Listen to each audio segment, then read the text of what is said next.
invité qui est dans notre studio, à savoir Denis Morge. Denis, bonsoir. Bonsoir. Oui, je vous ai bombardé Didier tout à l'heure, je ne sais pas pourquoi, acte manqué.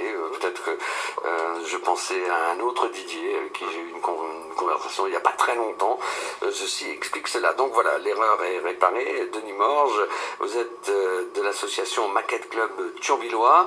Question, vous êtes de cette association, vous avez une responsabilité particulière, vous en êtes le président? Non, je suis le vice-président. Vice-président, très bien, on salue le président, hein, oui. On en profite. Hein, chez le Catola. Voilà, on le salue, en tous les cas, il a bien fait de vous mandater pour venir parler de cette exposition prévue les 12 et 13 mars prochains à Thionville, c'est à la salle Jean Burger, et juste avant de prendre l'antenne, vous me faisiez remarquer que c'était un rendez-vous bisannuel. Hein, voilà. Tous les 2 ans, à peu près, on fait notre exposition de maquettes, où on reçoit énormément de monde, de toute la France, de Belgique, d'Allemagne, quelquefois de Suisse. Ah, les Suisses, nos amis suisses sont là, ça ne va pas trop vite. Le Luxembourg aussi. Luxembourg, l'Allemagne. Voilà, l'Allemagne. Vous avez le sentiment que dans tous ces pays qui sont en fait nos proches voisins, même la Suisse, puisque maintenant avec la nouvelle région, on peut absolument les considérer comme des voisins, que justement ce hobby qu'est le maquettisme est très développé, il est bien développé aussi bien en France qu'en Belgique, qu'au Luxembourg, qu'en Allemagne ou qu'en Suisse. Oui, il est très développé parce qu'on voit pas mal de monde qui s'y mettent, et il y a beaucoup de maquettes différentes dans différents thèmes. Donc on voit même maintenant des enfants se mettre dans certaines maquettes qui leur permettent d'évoluer après dans d'autres domaines. Alors cette association existe, vous m'avez dit, depuis 1976. Très bien, vous ne faites pas partie des fondateurs, vous êtes trop jeune. Vous êtes arrivé jeune dans cette association vous-même? C'est quoi, maquette à la maison? C'était une histoire de famille, c'est-à-dire papa en faisait? Non, c'était ma passion. Hein? Voilà, et puis un jour j'ai été me promener, et puis en allant dans une exposition de maquettes, j'ai rencontré une personne qui m'a dit pourquoi je ne viendrais pas dans ce club. Qu'est-ce que ça apporte d'être au sein d'une association où on fait du maquettisme? On se fait aider, on évite certaines erreurs de débutants? On se fait aider, déjà, parce que sur certains points, on arrive à un stade où on n'arrive plus à évoluer. Donc en étant dans un club de maquettes, chaque personne va dire, il va donner son idée, et on va évoluer d'autant plus rapidement. Et en fonction aussi des expositions de maquettes, on va rencontrer d'autres personnes d'autres clubs. On va se refiler des bons tuyaux, c'est bien ça. Et puis on va se faire des amis aussi. Si on a besoin d'une précision. Si on a besoin d'une pièce, par exemple, on va pouvoir la trouver grâce à d'autres personnes.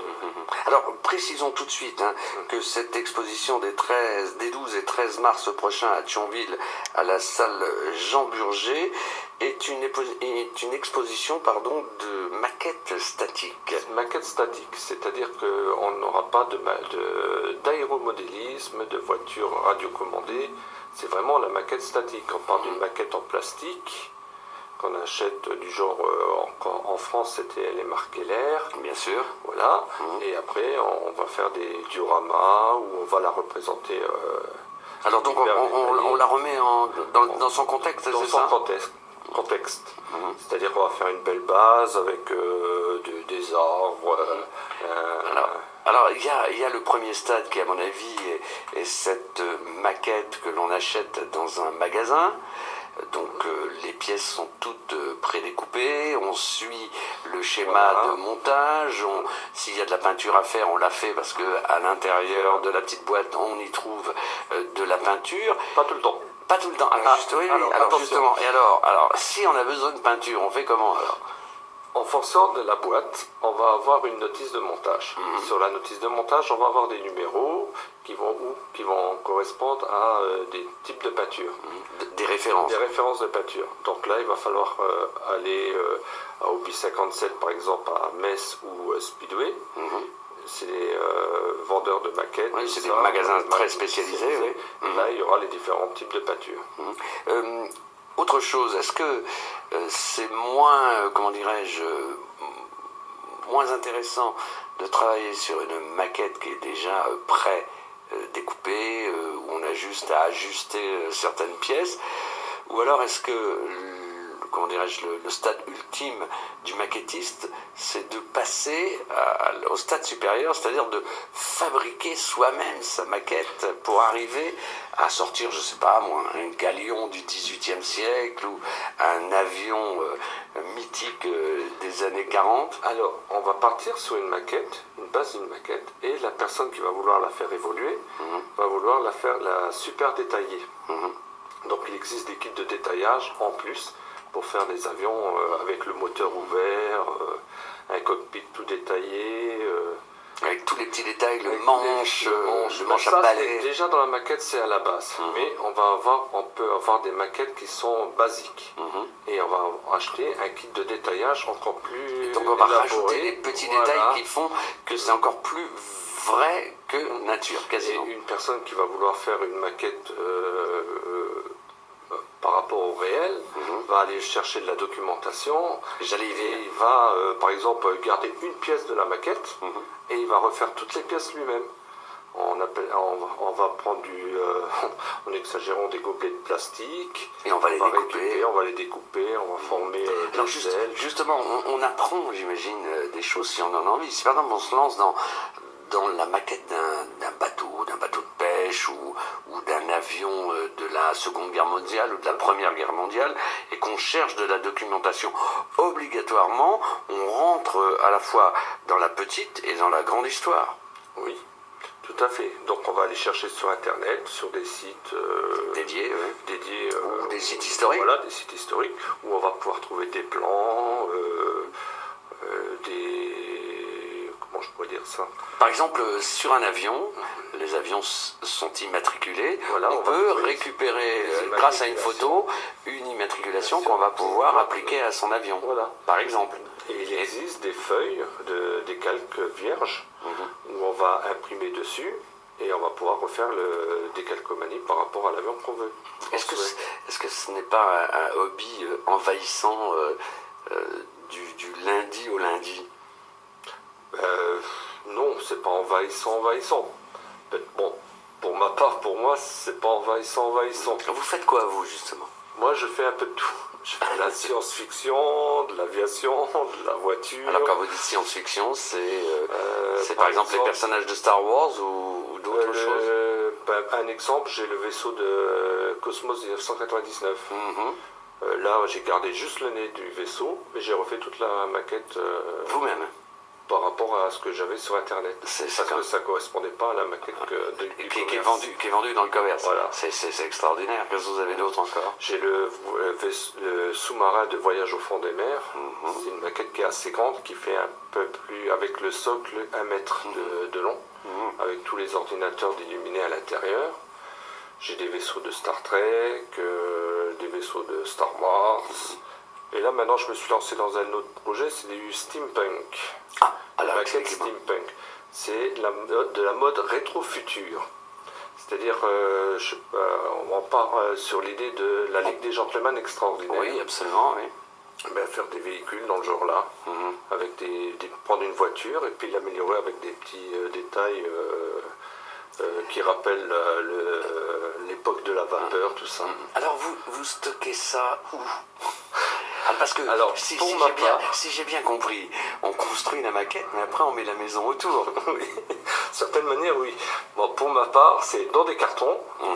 Et quand je vais en exposition de maquettes, je dis, je prends le carton là, celui-là, et puis je pars en maquette. Mais certaines maquettes sont dans des étagères visibles quand même à la maison, on en profite quand même un petit peu. Cela étant, sans vouloir rentrer dans votre vie privée, je ne sais pas si vous avez des enfants.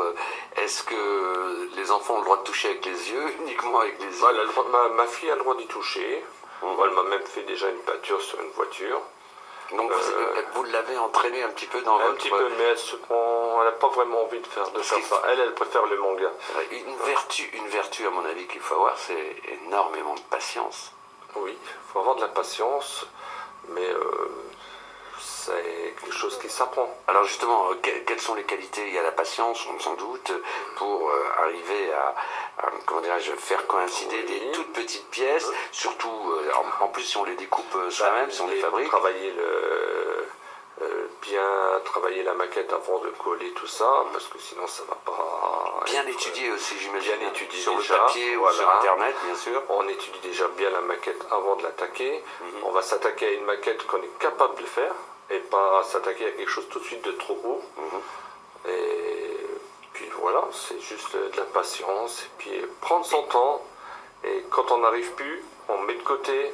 On passe à autre chose. On passe à autre chose et on revient après dessus pour éviter tout. Alors, ça, est-ce que vous diriez que c'est un hobby de solitaire? C'est à la fois un peu, comment dirais-je, curieux, parce qu'on est au sein d'une association, donc on est au milieu de beaucoup de gens qui peuvent être bruyants, qui peuvent vous interpeller, alors que lorsqu'on travaille sur une maquette, il faut que ça soit quand même assez calme, silencieux et qu'on ne soit pas dérangé. Comment vous faites justement? Le ratio, c'est quoi? C'est vous travaillez plus chez vous, tranquillement, dans votre bureau ou dans un espace dédié, ou est-ce que vous fabriquez toutes ces maquettes plutôt à l'association? Bon, on en fait à l'association. Ça se passe le samedi après-midi de 14h à 17h à la salle, à la maison Keno. On a un local qui est là-bas. Donc on peut y laisser d'ailleurs le matériel. On peut laisser le matériel. On a aussi du matériel pour que les personnes puissent travailler et ils viennent la semaine. Voilà. Mais sinon, on fait ça à la maison. Moi, ça m'arrive aussi de le faire en exposition de maquettes. Bon, oui, pendant que les gens y passent, mais on arrive à faire en sorte que le bruit ne nous interfère pas sur...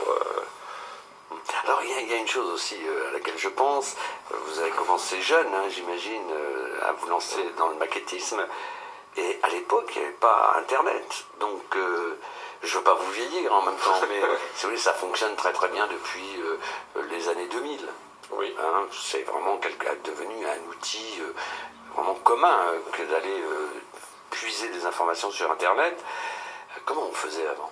Il y avait la documentation, les livres, tout simplement. Il y avait les livres du genre Tout sur l'aviation, le fanat de l'aviation. Avec toujours d'ailleurs un petit texte historique sur les avions. Et, par exemple, avec les différentes cocardes, les différentes bases où ils étaient installés. Voilà. Et puis il y avait la documentation dans les différentes bibliothèques. On arrivait à trouver des livres sur la guerre où on avait pas mal de dessins. Et on pouvait retrouver ce qu'on voulait faire. Alors vous restez avec nous, hein, Denis Morge de l'association Maquette Club Thionville. Une exposition est prévue les 12 et 13 mars prochains à Thionville, à la salle Jean Burger. On va en parler. On va marquer une petite pause musicale. On vous retrouve tout de suite après.